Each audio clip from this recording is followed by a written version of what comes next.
Hey, what's up guys and welcome back to Animaking 2.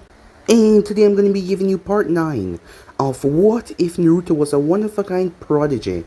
Remember to get this one to 100 like as usual. Share this to all of your friends in your social media platform. And also guys, stay tuned for the rest of what ifs coming your way over in Animaking 3 and over in Animaking. If you're new, yes, you heard that correctly. I did have 3 channels, Animaking 2, and Animaking 3, which I post what if on every single day for you guys to enjoy. So go ahead and click that red subscribe button and become part of the Animaking family. And thank you for all of your help and your support. Remember to comment down below and tell me if you're new, I'll be replying talking about to all of you. So yeah, what do you say begin this new episode? Start the intro.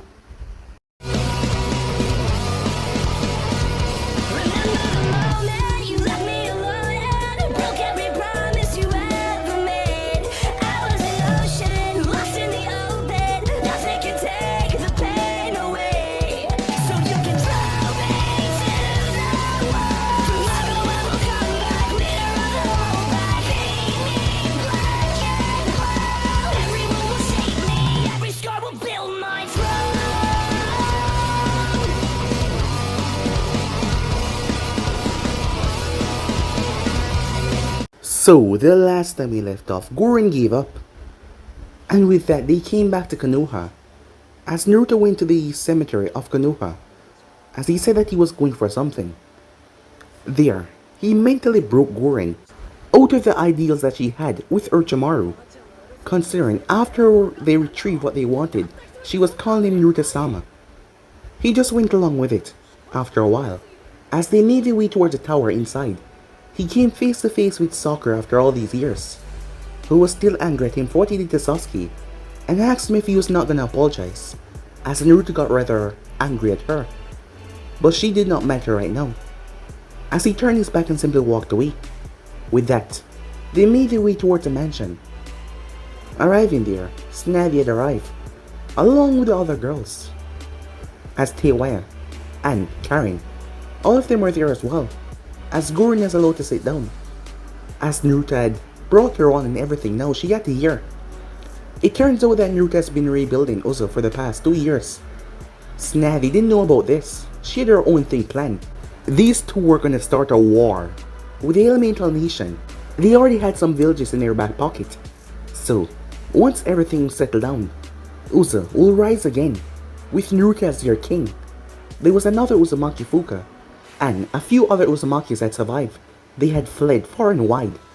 As Naruto had scoured the place and he had found them, he had brought all of them back, and they were at Uzo right now. And it was remarkable, given that he had 2 years to start building it up. Well, let's just say the village was not a desolate place right now. The girls were shocked about this, but it seems like these two really didn't give a damn who they were gonna trample to get what they want. As for Tsunade and Naruto, things progressed with them in a rather heated way, but Naruto was the one to actually turn it down, as he wasn't even sure about certain things. He knew that he had feelings for her, but his mentality was still new to all of this. She figured that would happen. She just wanted to be here for him, no matter what, something he was grateful for. Along with Konan, she was still alive, as she was making her way with a scroll. Inside of the scroll was the body of Nagato. As she ran, she didn't know how long she was running for. Days, weeks, she didn't know. She couldn't let Zetsu, or the masked man, found her. She ended up collapsing on a tree, as she felt so tired. It was then that she was found by several people. The one in the center looked to be the leader, a tall woman, very tall, even taller than Kisame. As she noticed her right here, the woman called someone to end Konan, as a man jumped down with a blade. The man apologized as he didn't see it, well, being worthy of him to end her life, given that she is not her opponent, but he still had to do it. As he moved forward, Konan realized that she was gonna actually die, as she looked toward the scroll where Nagato's body lay, with the most hopeless eyes in the world. She couldn't die here. She could not. So yeah guys, that was basically as we left off. You guys can switch across the place, check it out for yourself. So this will begin this new episode. For what it is worth, Kunoichi-san, I am truly sorry I have to do this. It filled me with great sorrow to stain my honor for a foe that cannot fight back. But for the survival of Uzzah, it must be done, the man said. As he started to unsheath his blade, tears formed in Konan's eyes as she started slowly to sob as she looked towards the sword that was slowly being unsheathed. She was truly gonna die, constantly running day and night to avoid Tobi and Zetsu. It was all truly for nothing. Despite the tears obstructing her vision, she could see the man raising his blade very well. More tears started streaming down her face as she clutched onto the scroll right to her chest. She didn't want to die. If she died, Nagato's eyes would be found. The Akatsuki, they would succeed in their plans. And all of this would be for nothing. She couldn't die here, even if she had to grovel at these people's feet. Please, don't. I can be of use. I have information that can aid you. Please, don't kill me, she said. I betrayed the Akatsuki. I've been running for weeks, just trying to avoid them. You have to believe me, please, she said. As she bowed her head, as her head touched the muddy soil. The clearing was kept in nothing but silence, as her forehead was glued down to the soil. Her fate was in the hands of these masked shinobi. She could still die, if they see fit. Ichi, the sword-wielding member, stopped, as he glanced towards the woman. The woman now known as Ichi kept looking down on Konan. "Enai," said Ichi, as she glanced towards the other female member in the group, who nodded, as Ichi snarled in annoyance, as she glanced towards the last male member, San. "Form a barrier around the surrounding. Make sure that we're not being watched. I want nothing getting in or out while we're doing this." The one known as San vanished, as he went to set up the barrier. "Yawn," said the leader as she looked towards the man that was wielding his blade. Thank to her, he sheathed back his blade. Konan slowly lifted her head, as she saw a light of green. "I will be performing a diagnosis on you, Kunoichi-san," said Yawn. "If you don't mind, could you place the scroll down," he said. Konan grimaced at the request, as she looked towards the scroll in her hand. "Hand me the scroll, now," said Ichi. Konan grimaced as she subconsciously moved back away from the woman. "You're annoying me. I will pry it from your broken fingers if I have to." The woman took a step closer, but Yawn raised his hand as she came to a stop. "You don't have to relinquish your hold on the scroll, Kunoichi-san. It must be important to you." Konan looked towards the man, as she gave him a nod. "Your carelessness is gonna get you killed one day, Yawn," said Ichi. As Yawn simply shrugged, "Then that is a risk I take." Ichi turned away from him. "She's a danger to us and Uzzah. We should just kill her and be done with it. We have ways of getting memory from people without keeping them alive." "It is inhumane to do so," said Yawn. Ichi scoffed at the answer. "We're shinobis. We're humans first, Ichi." As she went silent for a while, until she spoke up. "If Uzzah suffer for this, then you will be the one responsible to receive any punishment the king see fit."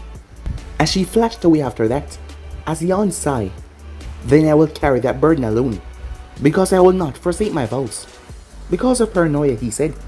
As Yawn started to scan Konan, she said that she has been running for weeks, and it definitely showed. Her points were practically shredded, and she had several tears in the joints of her legs. How she was still conscious and able to move was beyond him. Pure will and determination alone, it seems. You're all Uzumaki's?" The voice of Konan spoke up, as her head was resting against the bark of a tree. As a sound of relief came from her mouth, as he started to release the pain that she was feeling.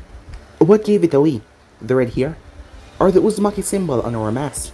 Konan's eyes started to close slowly, as another sigh of relief escaped her lips. "Uzu was destroyed," she said. "Correct," said Yawn. "But there are far more survivors than people think. Our ancestors scattered across Elemental Nation, and eventually went into hiding.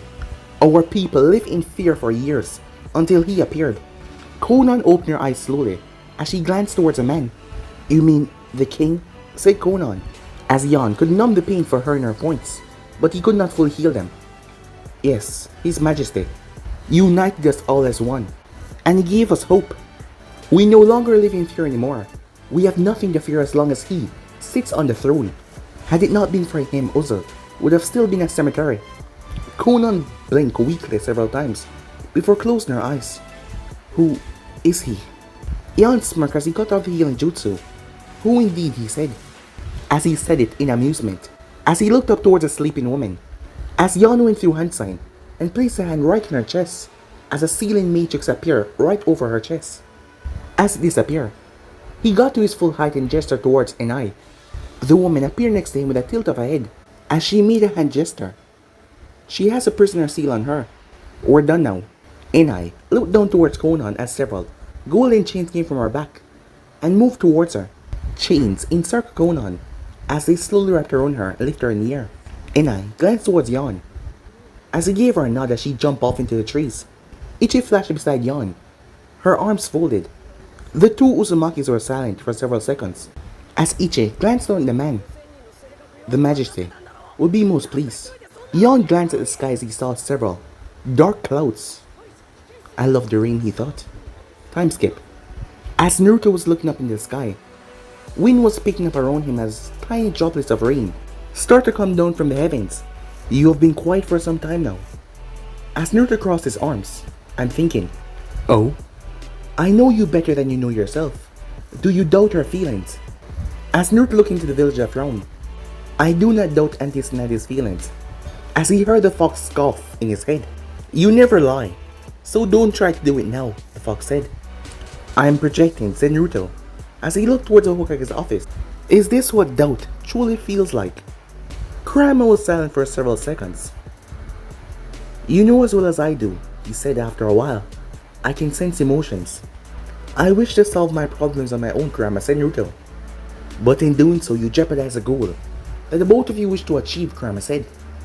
As Naruto did not say anything, perhaps he had some deep-rooted fear of returning back to that crippling darkness of being alone. He hadn't opened up his heart to anyone since that day when he was just a lonely child. Perhaps he should talk to Tsunade about this. See to it that you do. That woman has been nothing but genuine with you. With that statement, Kurama went silent as he caught the connection between them. As Naruto closed his eyes as he vanished. The moment his feet touched back down to the ground, he heard several gasps and a shifting of chairs.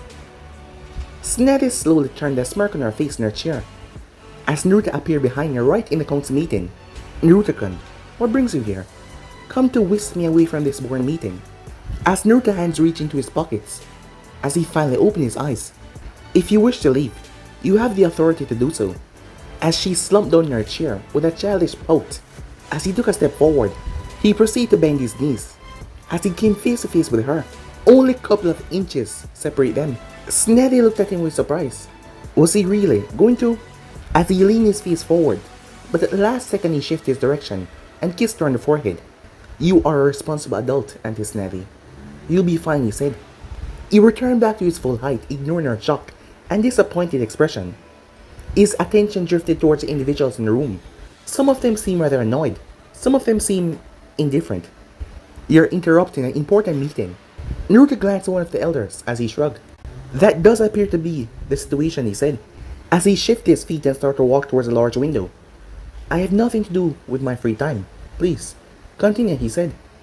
Homura frowned at the boy. You're not authorized to be in here. You are more than welcome to remove me from the room, said Naruto. The other shinobis watched on as Naruto looked towards the man. Enough, Tsunade said. She narrowed her eyes towards Naruto as she gave him the look. Do you need something, Naruto? She asked. I want to speak with you regarding some personal matters.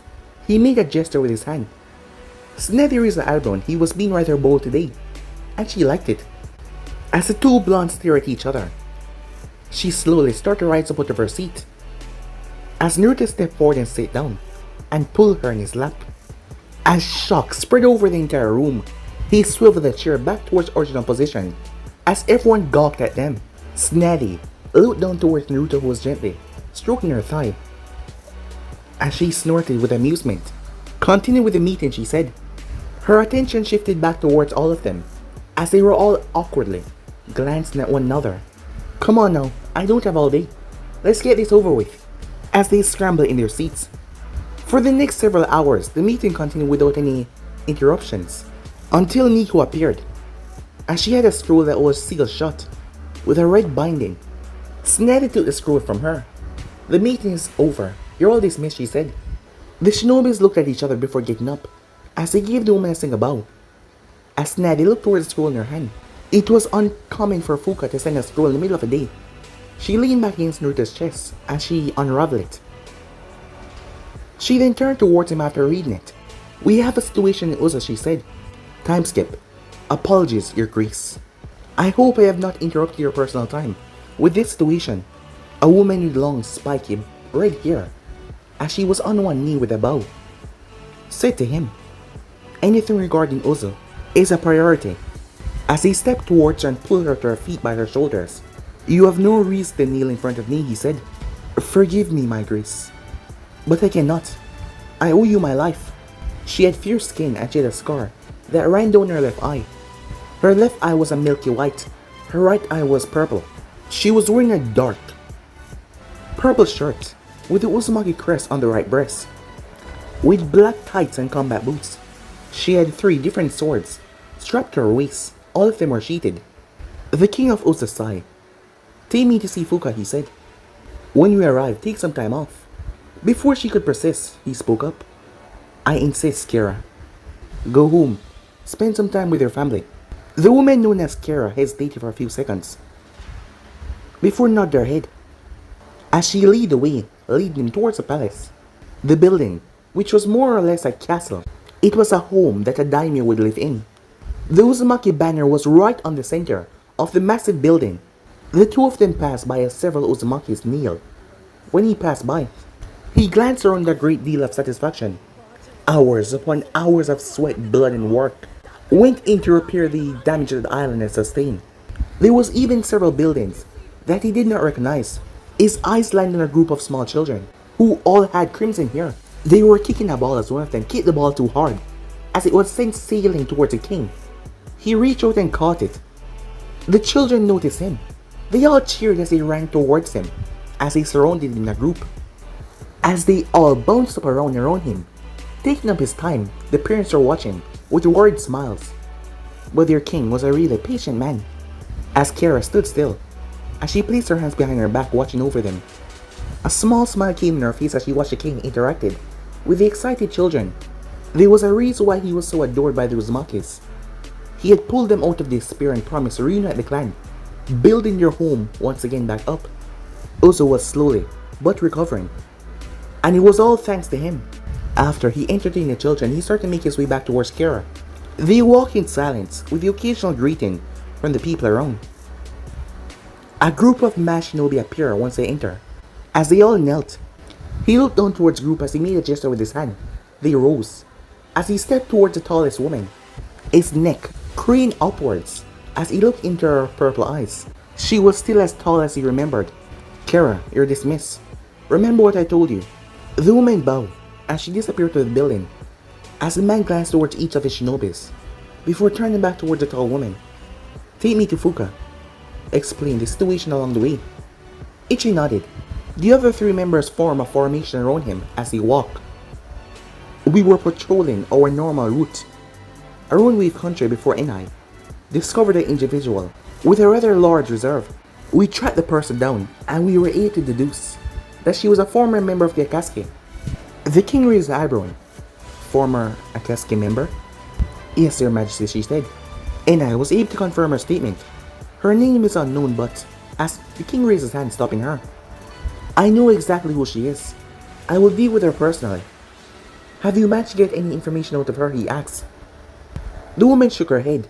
"Not enough, Your Majesty," she said. "All we know is that she betrayed the organization.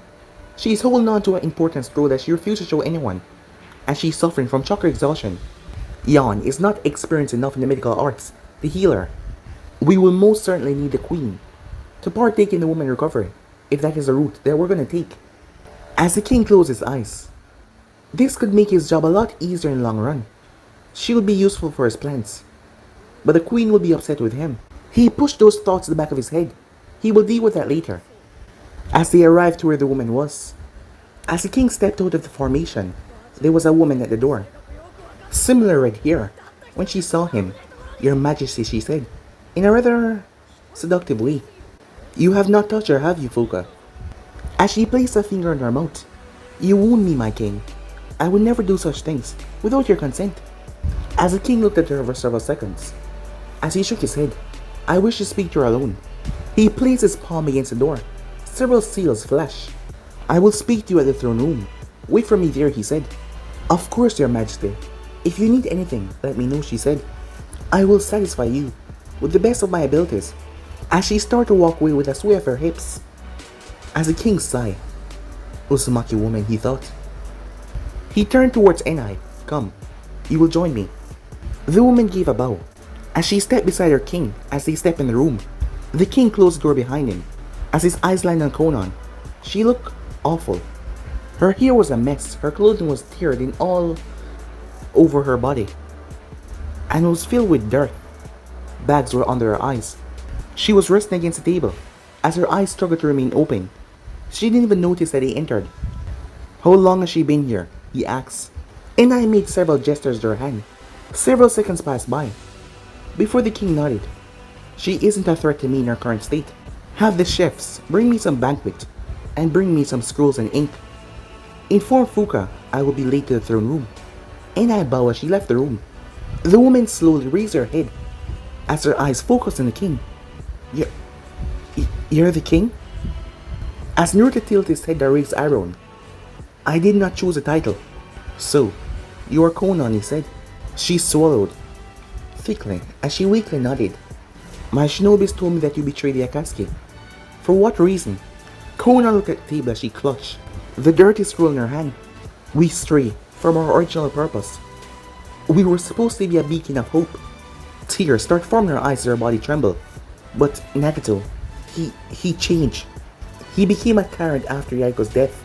He slaughtered anyone that disagreed with him. He let her cry for several minutes, as she vented her sorrow, before wiping her eyes. Nagato changed completely after Mother Uchiha appeared, as her face shifted into anger, as she scowled at the table. But he's no Mother Uchiha, only a coward hiding behind a mask, and let others do their bidding. He's weak. He's spineless. The king of Uzo raised her eyebrow at the sheer venom that she was releasing. He manipulated Nagato's mind with this insane plan. He told us that gathering all the Bijus and place them into the husk, this monster will create a super weapon capable of strangling the elemental nation. I tried everything I could to strain Nagato away from this, but he wouldn't listen. Every day, every single day, I was there for him. I helped him. I healed him. I supported him, she said. And then he had the gall to accuse me of abandoning Yaiko's dream when he was the one that took it away. He even willing to go against me because I turned against his organization, which is not even his anymore. As she slammed her fist on the table, the one person who was with him for his entire life. I was there when he needed me. I comforted him when Yaiko was killed. No one comforted me when the man I love was killed, right before my very eyes. I took care of his fractured mind. I made sure that we survived. As Naruto looked at the woman, she started to cradle her bruised fists. As she stopped as her voice was hoarse. Konan jumped as his hand touched hers. As she calmed down when she felt the relief, his hand started to glow, bright green, as he took away the pain from her anger outbursts. I understand the pain that you must be feeling, being betrayed by someone that you once loved. The king continued to heal her face, ignoring her shocked expression. These experiences shape who we become in the future. I understand your pain, Konan. Konan looked at him for several seconds. No, you're lying, she said. He shook his head. I never lie. I have no reason to do so. You allow yourself to believe what you perceive as true. Konan looked down as he continued to heal her injured hand. Once he was done, he released her hand as she shook it. It was back to normal as she placed it within her lap. She was quiet for several seconds before speaking up. Thank you.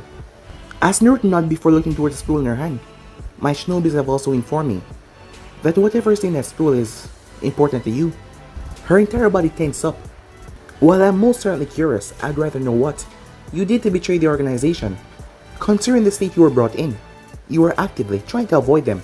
Ichi has informed me that you're suffering from chakra exhaustion, but you're an incredibly powerful woman, so I highly doubt running will shred your points. I couldn't sit by and watch him cause any more destruction, so as Naruto narrowed his eyes, he looked at the scroll. You killed him. I had to, said Konan. He became delusional. I couldn't sit by and watch anymore. His body. As Naruto drummed his finger on the table, The Rinnegan is far more important to the Akatsuki plan than I assume. Then why not destroy them, said Naruto. If Nagito is the only individual that possessed them, then why not destroy it and finish the Akatsuki plan once and for all? I can't, she said. They're too important. I see. As he accessed Sage Mode. You are aware of it, aren't you? As Konan nodded, as he stepped towards her. May I, he said. As she glanced at him before nodded, as he stepped towards her, there was a seal on her tongue. He shifted her head several times to his side. This went on for a minute or so, as he then moved away. Shoddy work. But I can crack the seal without triggering a kill switch.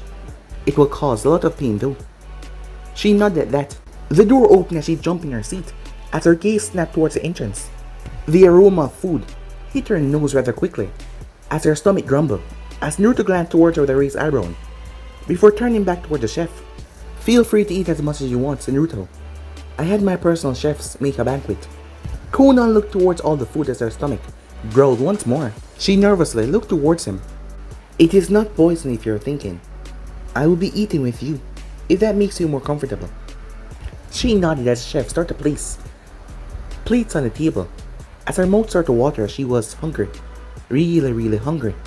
Her stomach growled once again, as she shook her head in embarrassment. The chef all bowed to the king, as they left. As Naruto reached her bottle of wine as he poured himself a glass, and Konan as well. I hope you enjoy the food, he said. Time skip. As Naruto watched, he had eaten 3 plates of food, but Konan was now working on her 12th plate.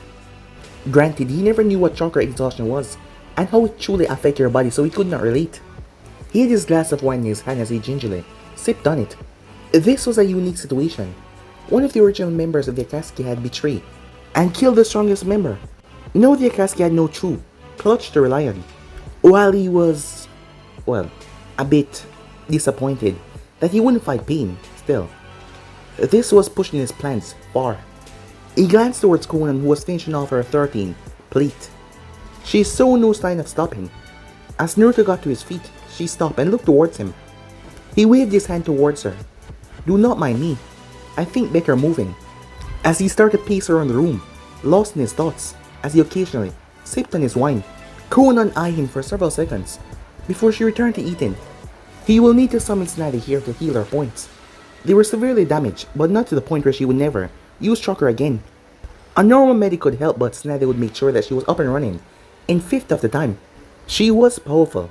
After all, she was able to take down Nagito. For one thing, she was stronger than Gurren, and that was saying something. He had sensed both of them using Sage Mode, and Konan actually pricked at his danger senses. Gurren lacked the experience that Konan possessed, and it was easy to see. As Naruto continued to pace around the room, as he looked towards Konan, who was finished 17 plates. As his eyes focused on her, there was a satisfied expression in her face, and 3 glass of bottled wine empty. As Naruto's face twisted in annoyance as he threw the bottle that he had, and it broke. Konan looked towards him as he looked rather annoyed. He was thinking about Tsunade. No doubt Fuka as well would try to twist the situation that he had with Konan.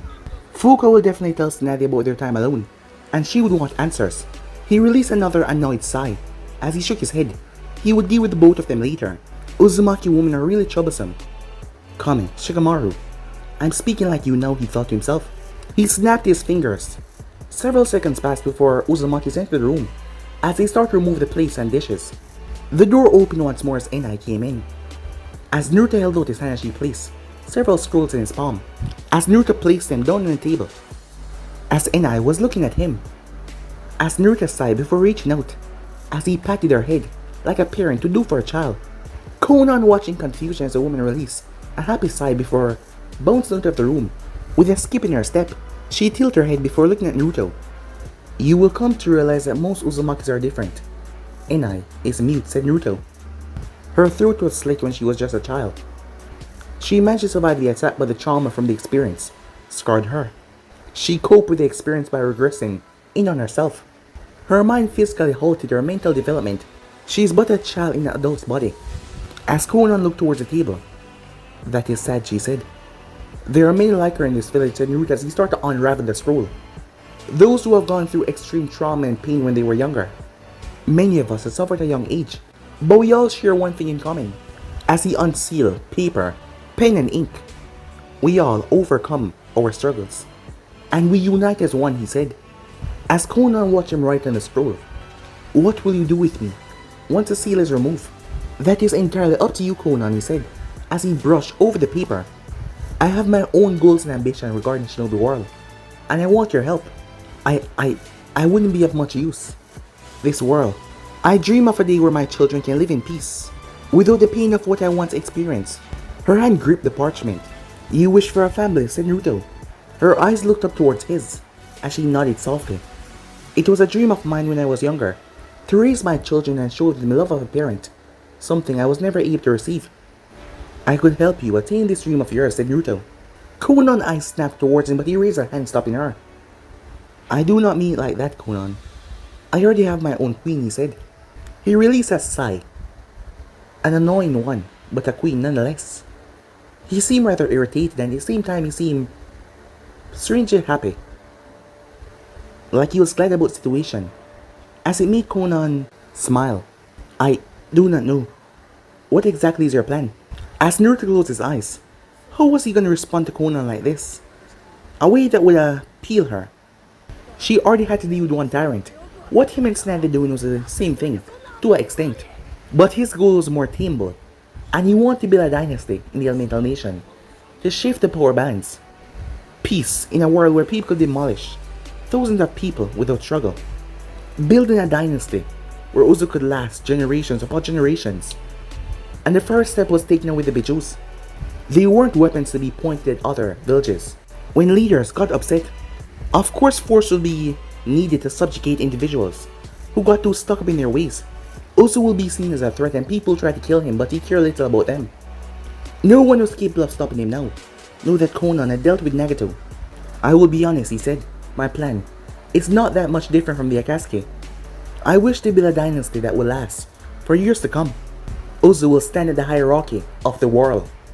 I will be taking away the Bijus and store them away where they cannot reach by any humans. They're not just toys and weapons to be used for anyone's amusement. They have personalities and thoughts of their own. I will be the one to free them from their prison. The world will come to see me as a tyrant, but that matter little to me." Uzu was destroyed out of fear, and in that fear came a burning determination. "Uzu will rise once again, and no one will ever threaten my people ever again. I am Uzu's sworn protector, and I will continue my duties till the day I die." Konan was silent for several seconds, as her shoulders slumped in disappointment. "What is the difference between you and Nagato?" she said, her voice sounding tiny and weak. "Well, the difference is, I'm aware of the actions I'm doing," he said. "Nagato possessed a god complex, and believed himself to be above humans. He was a foolish man. I'm aware I'll be hated and I will be feared. But is the fear that my very own people were slaughtered because of this same fear? The Uzumaki clan was neutral to every village in the elemental nations, but yet we were still destroyed. That way of thinking could no longer go unpunished. I do not believe myself to be some kind of god from the heavens to change mankind with some naive idealism. I want my people to live in Uzu without the fear of being destroyed once again. And if I have to shift the balance of the elemental nations to do so, then I will. All I truly care about is my people living without worrying if they will see tomorrow or not." As he started to write a letter on one of the scrolls, Konan started to wring her hands together as she thought about what she wanted to do. If she was honest, Naruto's plan wasn't as awful as Tobi's or Nagato's. He just wanted his people to live in peace, while completely selfish. He understood the importance of families when it comes to Uzumakis. Konan gripped the scroll. She had given up on Nagato's peace a long time ago. She never voiced her opinion in the past. She was always just a follower. She never truly said anything to change anything. She watched. She sat back, she tried, but her voice never was able to reach him, even in the past. She looked towards her hands. What did she truly have now? The man that she loved died a long time ago, and her only remaining friend died at her hands. What was there to do? Where could she go? The Akatsuki will hunt her down until the day she died. Or at least they once, when they find that she's still alive. Her eyes drifted towards him, as she silently watched as he just worked. Could she truly have a family? One that wouldn't have to experience the pain of war and suffering. A child to call her own, a loving husband who would support her. Peace, serenity. Could she dare wish to hope again? As her bottom lip trembled, but she already knew her answer. Konan always believed in happy ending. I never really did grow up, did I, Aiko, she thought. As she looked towards the king and placed on a scroll. I've made a decision, she said, as Naruto paused. And that decision is, I want to be happy. I want to see if I can truly have a family, she said. Time skip. The queen has arrived, your majesty. She's most displeased. As Naruto leaned back in his throne. Kara, send her in, I'll be with her. Send Ichi to retrieve Konan as well. The woman nodded as she left the room. Tsunade had arrived earlier than he expected. She must be annoyed with the situation if she came so quickly. As Naruto twirled one of the Harishing kunais on his finger, only 2 days has passed since. Most likely Fuka has sent for her. She was probably storming through the island scaring the populace. What a troublesome woman, he said. You have been complaining a lot often. And you have been speaking a lot often, said Naruto, as he heard the fox snort. It seems you do understand how emotions work. How generous you've become. For what reason do you haven't been petty, Kurama? I'm setting you free one day. As Kurama chuckled, I could be manipulating you as well, he said. You aren't really subtle, Kurama. We are more alike than you truly want to wish. Well, I've never really denied, said Kurama. You've never stated it either, said Naruto. I have no reason to do so. I'm not human, and I do not need sympathy from one regarding their intentions. Is everyone gonna try to annoy me today? Kurama chuckled darkly as he cut the connection. The large doors were then blasted open. The heavy steps started to come closer. As he waited. My loving king, how I have missed you, he heard the voice. As Naruto did not mix the tone and the venom in that statement, Fuka was definitely going to be punished for this transgression. Tsunade has most certainly not missed him. As Naruto opened his eyes, if he was capable of feeling fear, perhaps he would be in fear right now, but he was not. He saw the several Uzumakis that had tried to placate the woman. He should reward them for their bravery. You should stop listening to that woman. Fuka is an annoying woman, he said. Tsunade stepped up the stairs that led to the throne. I'm well aware of her tendencies. You think I genuinely believe anything that comes out of her mouth? Then why this commotion? It is completely unnecessary. She looked towards the Uzumakis. Because I can. And it annoys you, she said. So, Fuka tell me that you've been treating a woman that you just met to dinner. And while I don't believe everything that she says, there is always some measure of truth to her words. And you wine and dine her? I feel underappreciated. Where's my wine on my dinner date? Are we not together, king and queen? I am truly hurt, Naruto-kun, she said. She was being petty, and he knew it. And if you react in a certain way, she would win no matter what. What is it that you truly want, Auntie Tsunade, he said. She placed her hands behind her like a child as she swayed from side to side. Oh, a date, of course, she said. That is the reason I'm doing this in the first place. Is it not obvious, she said, with a small smile, as she saw that he was really annoyed. She rather enjoyed teasing him. Why not just ask them? You do not have to be dramatic. She sat in his lap. Because I didn't want to. It is your job as my loving king to please me. When I so desire, she said. You made that statement sound more perverse than it should be, said Naruto. As she turned her body around, her legs were over his lap, as she rested her hand on his chest, as his face started to turn a bit red. At the cheeks. Oh, Naruto-kun, she said. Don't be so embarrassed. You should not say such things in public, Auntie Tsunade, he said. She leaned close to him. A queen should be able to show her affection to her king. Do you disagree, she asked. Before anything could happen, they were interrupted. Forgive me, your majesty, if I interrupt your personal time. But I have brought her like you requested. Tsunade frowned. As she leaned in for a gentle kiss before, she turned, as her eyes fixated on the people that stood in front of the throne. Anyone that was not specifically called for, you may leave, said Naruto. The Uzumaki all bowed their head as they left, as Naruto's hand landed right on his fist. As he tilted his head, as he looked towards Konan, who was looking at Tsunade with wide eyes. As Tsunade's eyes keen in on the woman, as she released her chakra to bear her weight on her, Konan was brought to her knees by the sheer weight of the chakra that Tsunade possessed. The palace started to shake as she exerted her will in the throne room. She slowly vacated her position from Naruto's lap as she stepped towards Konan, as Ichi's squad was brought to their knees as Tsunade got closer. Tsunade ignored the masked Uzumakis as she stepped forward. She folded her arms. I will make this very clear. You're only alive because Naruto allows it. Do not forget your place. You would be a mere bloodstain on the ground if I had a choice in the matter. The second I sense something questionable from you, I will crush you. She raised her feet and slammed it down right beside Konan's head as it broke the ground. Tsunade! Tsunade turned as she looked toward Naruto's eyes.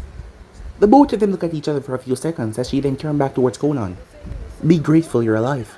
I've made my point clear. After that she stormed out of the palace. As the pressure vanished, as Naruto wiped a hand down his face. In annoyance, as those that were gathered start to rise up, go after and watch after her. She'll be quite angry for some time, as Tsunade has her squad in her move. As Konan picked herself up, she's as ruthless as the stories say. She's your queen? Konan says. She raised her gaze towards Naruto, who was leaning back against the throne, as she saw that he wasn't even a bit affected by Tsunade's chakra. Perhaps I've been too hasty in my decision making lately. I have been doing things that doesn't involve her, without speaking to her at all, and it seems she's getting rather displeased. As Naruto made a gesture as Kira appeared, as he nodded towards her, he then flashed away. Time skip, Tsunade ignored the person that appeared behind her. As she looked over towards the vast sea, was she overreacting on some level? Yes, she was, but Naruto was making decisions without even talking to her, without even saying anything. She knew that on some level she was being irrational, but damn it, she had a right to be angry as well. They were in this together. Would it kill him to just speak to her before doing something rash? As her anger started to disappear with a small frown, she was being a hypocrite. I prefer you be angry than sad. His gaze focused on the water as he stood beside her. I may have overreacted, she said as she folded her arms. Maybe a little though. I believe that you're well within your rights to act the way that you did, said Naruto. I have been doing things without consulting you first. I believe I've been taking advantage of you by doing so, as if I expect you to be okay with whatever decision I make. And that is not fair to you one bit. She turned towards him as he stared at the water. Jiraiya told me that communication between lovers are important, and if there is none, grievances will form between those two. She narrowed her eyes at him. And what grievance do you have with me? I have none, he said. Are you blaming me, she said. Does it sound like I'm blaming you? It wasn't my intention, he said. On some level, she said, I knew what I was getting into, this plan, this goal, you. I would never try to change who you are, but on some levels there are things I would like from you. I have accepted that you will do as you please, but at least speak to me before you do so. I might not like the things that you do, but I can certainly accept them, she said. It's a thought that counts. I knew that this has been a dream of yours, one that you sacrificed so much for, but the both of us are in this together, Naruto. You don't have to do everything alone. You're not that young child anymore, she said. As she stepped towards him, you have many people depending on you, yes, but they're also willing to shoulder the weight. The Uzumakis unite as one, correct? As she wrapped her arms around him, you have a way with words. I did not believe that my actions would cause so much frustration. I apologize, as his arms circled around her. Now you know. If I see another unknown powerful woman join your plans, are you content to make decisions without me? I will be upset. You don't have to worry. Konan and Gurren are enough. I do need Konan to be healed though. Her expression became flat. Don't push it, Naruto, she said. Understood, said Naruto as he pulled her closer. As she was surprised by the action, as he pressed his lips against hers. Well, she was not complaining. Not one bit. But guys, if you end subscribe right here. If you want to see the next parts and do, like, subscribe, comment down below, and turn on that bell notification to stay posted. Remember, share to all of your friends and social media platform. And also, guys, stay tuned for the brand new episodes coming over on Anime King 3 and Anime King. If you're new, yes, you heard that correctly. I indeed have 3 channels, Anime King 2, Anime King 3, which I post what I fun every single day for you guys to enjoy. So go ahead and click that red subscribe button and become a part of the Anime King family. And thank you for all of your help and support. Remember to comment down below and tell me if you're new. I'll be replying talking back to all of you. So yeah, without further ado, what do you say we get the hell out of here? See you guys soon. Peace.